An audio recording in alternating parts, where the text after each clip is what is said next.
Hold me close, let me dead in my eyes, till the day that I die. I just wanna feel alive. Bonjour à tous, j'espère que vous allez bien. On commence littéralement cette vidéo à 21h.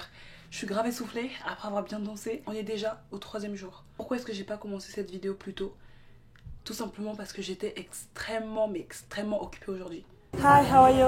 I'm gonna get an iced matcha latte with oat milk, please. Small or large? Small. Du coup, je me suis dit, t'as pas vlogué de la journée, c'est pas très grave. Faisons une routine du soir. Mais c'est pas n'importe quelle routine, attention. Cette routine, j'avais pour habitude de la faire il y a peut-être 1 an.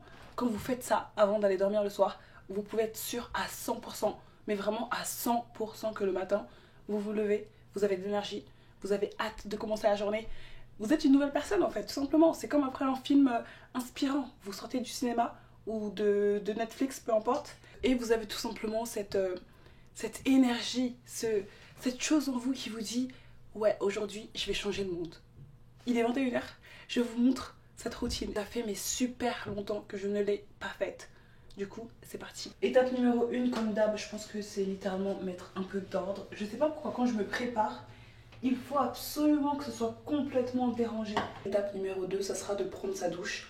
D'ailleurs, vous prenez votre douche le matin ou le soir? Je sais qu'il y a certaines personnes qui vont être plutôt en mode non, le matin forcément parce que tu commences la journée en étant frais, etc. Mais en fait, moi je me dis, c'est impossible d'aller dormir le soir avec toute la crasse de la journée. Enfin, ça me semble, c'est quelque chose que je peux pas faire. Même quand je suis fatiguée après une longue journée, je suis obligée de passer par la case douche avant d'aller me coucher.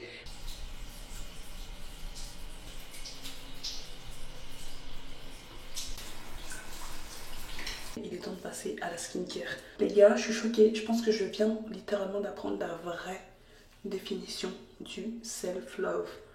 Vous imaginez bien que dans cette vidéo, on va pas uniquement faire une routine du soir pour se sentir mieux demain matin. Comme je vous l'ai dit, je me donne 30 jours pour tomber amoureuse de moi.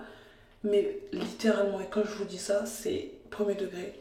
J'ai prévu de faire un premier date avec moi-même dans quelques jours. Donc quand je vous dis que je suis sérieuse dans ma démarche, c'est même pas une blague. J'avoue, hier j'étais un petit peu démotivée et tout, je voulais déjà arrêter. Mais là, vas-y, je suis déjà lancée, autant continuer. On passe au nettoyant. On frotte, on frotte, on frotte. J'ai toujours cru que l'amour de soi, c'était vraiment en fonction de ce qu'on accomplissait dans la vie, etc. Plus j'accomplissais des choses, plus je faisais des choses, et plus je me disais, parfait, ça va m'aider à mieux me sentir, à m'aimer un petit peu plus, etc. Alors qu'en fait, c'est pas du tout ça. J'arrive pas à y croire, je me suis trompée, mais littéralement toute ma vie. J'ai toujours dit, ok, plus tu fais pour les autres, et plus tu vas être aimé, et plus t'es aimé, plus tu vas t'aimer.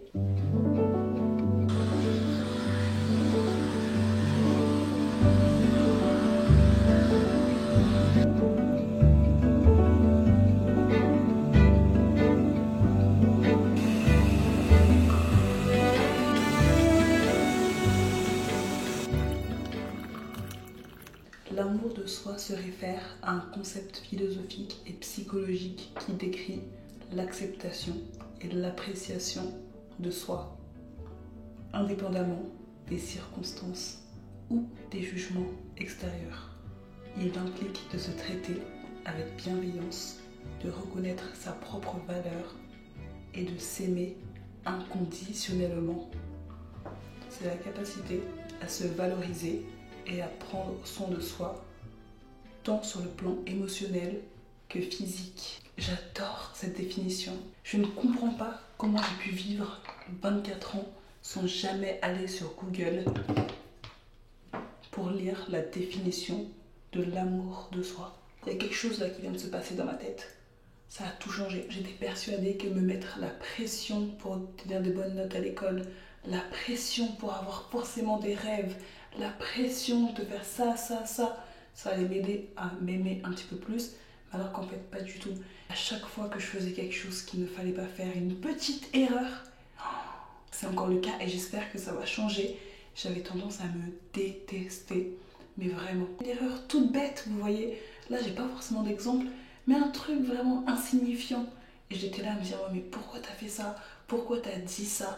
Oh, mais fallait faire ça. Alors qu'en fait, l'amour de soi, c'est tout simplement s'aimer inconditionnellement et peu importe les circonstances. Ok? Accepter ses qualités, mais surtout ses défauts. Ça, c'est quelque chose que je n'arrive pas encore à faire. Voilà, il y a plein de choses qui me dérangent et que j'arrive pas forcément à accepter encore. Ça viendra avec le temps, je l'espère. You will love again the stranger who was yourself. Give wine, give bread, give back your heart to itself, to the stranger who has loved you all your life, whom you ignored. Petit récap, un peu de rangement, prendre sa douche, skincare, thé, journaling. Et attention, le journaling, franchement, là j'ai écrit pendant 6 minutes, même pas. Si vous avez la flemme, écrivez pendant 1 minute. Écrivez 3 choses pour lesquelles vous avez de la gratitude. Écrivez une chose dont vous êtes fier, un accomplissement. Peu importe ce que c'est, écrivez juste quelque chose. Justement, c'est à force d'écrire un peu tous les jours que vous allez commencer à kiffer. Mettez votre musique favorite ou une musique inspirante, peu importe ce que c'est. Mettez quelque chose, même un podcast, et écrivez quelque chose. Avant, je faisais ça tous les soirs. Je sais pas pourquoi j'ai arrêté de le faire. Je suis le genre de personne qui n'arrive pas à méditer. J'ai beau essayer, j'ai beau me poser, je pense à 10 000 choses en même temps. Du coup, au lieu de faire que de la méditation, je fais tout simplement des étirements. Et comme je suis une grosse flemmarde, je fais 5 minutes d'étirement avec une vidéo YouTube.